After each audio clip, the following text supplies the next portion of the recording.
श्रीखंड, केसरयुक्त श्रीखंड आज ही रेसिपी मी तुम्हाला दाखवणार आहे. खूप सोपी पद्धत आहे. टिप्स अँड ट्रिक्स लक्षात घ्या आणि असं श्रीखंड तुम्ही मुलायम श्रीखंड नक्कीच बनवू शकता. खूप छान लागते. भेसळयुक्त श्रीखंड बाजारातलं खाण्यापेक्षा तुम्ही घरी चक्का बनवून हे श्रीखंड बनवू शकता. तर ही व्हिडिओ तुम्ही शेवटपर्यंत पहा. नक्कीच तुम्हाला टिप्स अँड ट्रिक्ससहित हे श्रीखंड बनवता येईल. तर मी मातीच्या भांड्यामध्ये दही लावलेलं आहे. तुम्ही कोणत्याही भांड्यात दही लावलं तरी चालेल, पण काही टिप्स आहेत ते लक्षात घ्या.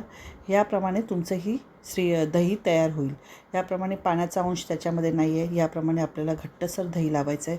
फक्त आपल्याला काही टिप्स फॉलो करायचे आहेत, त्या लक्षात घ्या आणि शेवटपर्यंत व्हिडिओ पहा. तर मी मातीच्या भांड्यामध्ये लावलं आहे, तुम्ही काचेच्या भांड्यात लावलं तरी चालेल.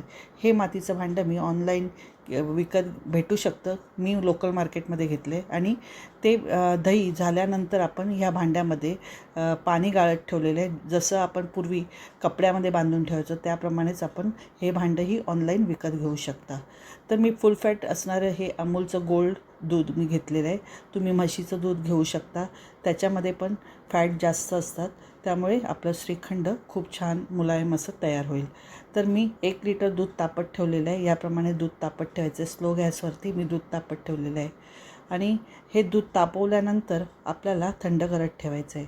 2 तासांनी मी हे दूध थंड झालेलं आहे का चेक करते आणि त्याप्रमाणे थंड झाल्यानंतर म्हणजे कोमट थोडंसं गरम असतं, म्हणजे बोटाला चटका थोडासा लागेल एवढंच गरम असतं. आता आपण ही साय काढून घ्यायची आहे वरची आणि ती साईचा वापर कधी करायचा ते मी तुम्हाला सांगणार आहे. साय पूर्ण गाळून घ्यायची आहे आणि एका भांड्यामध्ये पूर्ण साय मी काढून घेणार आहे. ही साय आपल्याला नंतर वापरायची आहे. तर हे दूध आता आपण दही करायला ठेवणार आहोत. तर ह्या दुधापासून आपल्याला घट्टसर दही तयार करायचं आहे.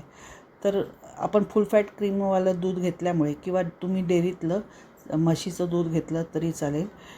तर हे दूध आपण असं घट्टसर दूध घेतलेलं आहे, जेणेकरून आपलं दही घट्टसर तयार होईल.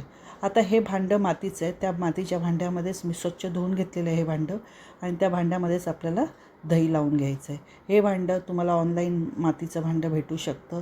मी ही लोकल मार्केटमधून घेतलेलं आहे. ह्यामध्ये लावलेलं दही किंवा तुम्ही यामध्ये जेवणही बनवू शकता, पण मी आज तुम्हाला दही लावून दाखवणार आहे.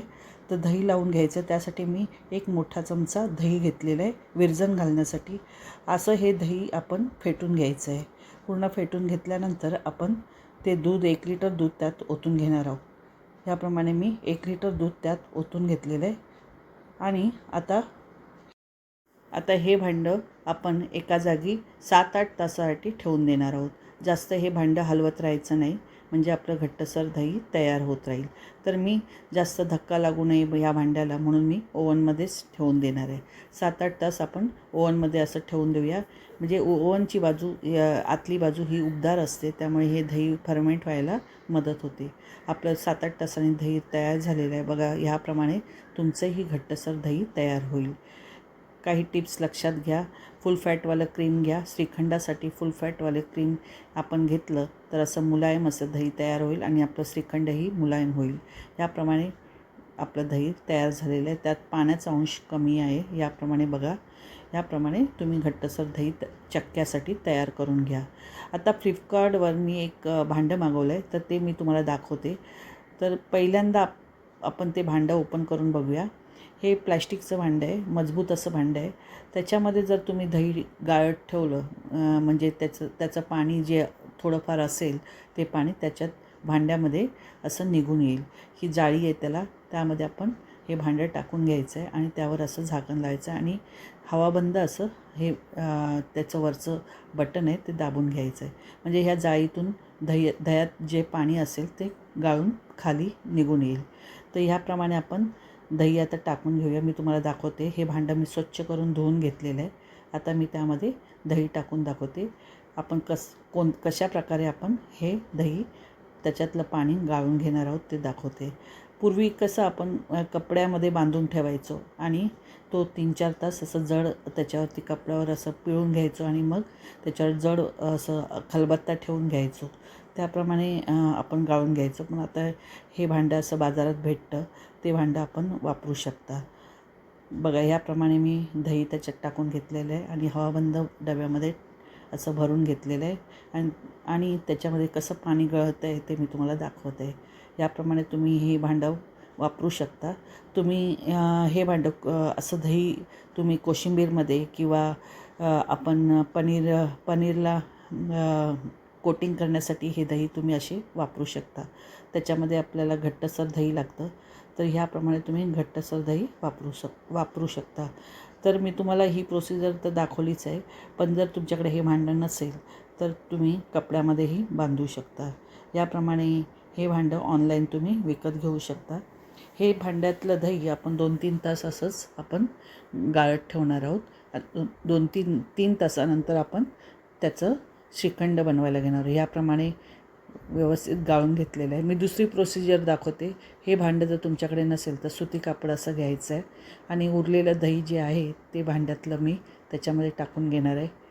आणि याप्रमाणे सुती कपड्यामध्ये तुम्ही हे दही घालून घेऊ शकता आणि त्याला पीळ मारून घ्यायचं आहे आणि जेवढं पाणी निघेल तेवढं आपण काढून घ्यायचं आहे. थोडंसं सुती कपडा बारीक छिद्राचं घ्यायचं आहे, जास्त जाड छिद्राचं घेऊ नका, नाहीतर त्याबरोबर दही पण निघून जाईल. याप्रमाणे हळूहळू त्याला पीळ मारत आपण पाणी काढून घेणार आहोत. आणि हे सुद्धा आपण जड वस्तू ठेवून, याच्यावर खलबत्ता ठेवणार आहे मी, जड वस्तू ठेवून आपण हे 3 तासासाठी ठेवून देणार आहोत. म्हणजे जेवढं पाणी असेल ते खालच्या भांड्यामध्ये निघून जाईल. याप्रमाणे तुम्ही जर तुमच्याकडे दही गाळण्याचं भांडं नसेल तर तुम्ही ह्या फडक्यामध्ये असं ही प्रोसिजर करू शकता. मी दोन्ही प्रोसिजर दाखवले, त्याप्रमाणे तुम्ही दही टाकून घ्या आणि चक्का तयार करून घ्या. श्रीखंडासाठी आपला चक्का तयार झालेला नंतर 3 तासांनी मी दाखवत आहे. बघा, याप्रमाणे पाणी व्यवस्थित गाळून निघालेलं आहे. दही आपलं फुल भरलेलं होतं, ते आता गाळून आपलं अर्धं दही झालेलं आहे. बघा, ह्याप्रमाणे पाणी त्यात गाळून तयार झालेलं आहे. ते आपण पाणी वापरायचं नाही आहे. याप्रमाणे आपण कपड्यातलंही दही चेक करूया. बघा, याप्रमाणे कपड्यातलंही दही याप्रमाणे ड्राय झालेलं आहे. याप्रमाणे आपला चक्का तयार झालेला आहे. आता हे पण पाणी आपण साईडला करून ठेवूया. आता आपण ह्या चक्क्यापासूनच श्रीखंड बनवणार आहोत. तर श्रीखंड कसं बनवायचं ते मी तुम्हाला दाखवते. तर हे चक्का आता आपल्याला एका भांड्यामध्ये काढून घ्यायचं आहे. हा चक्का आपण एकत्र काढून घेतला आहे. कपड्यातलाही चक्का आपण काढून घेणार आहोत. हा पाणी गाळून झालेला हा चक्का तयार झालेला आहे. बघा, याप्रमाणे आपण पूर्ण चक्का तयार करून घेतलेला आहे.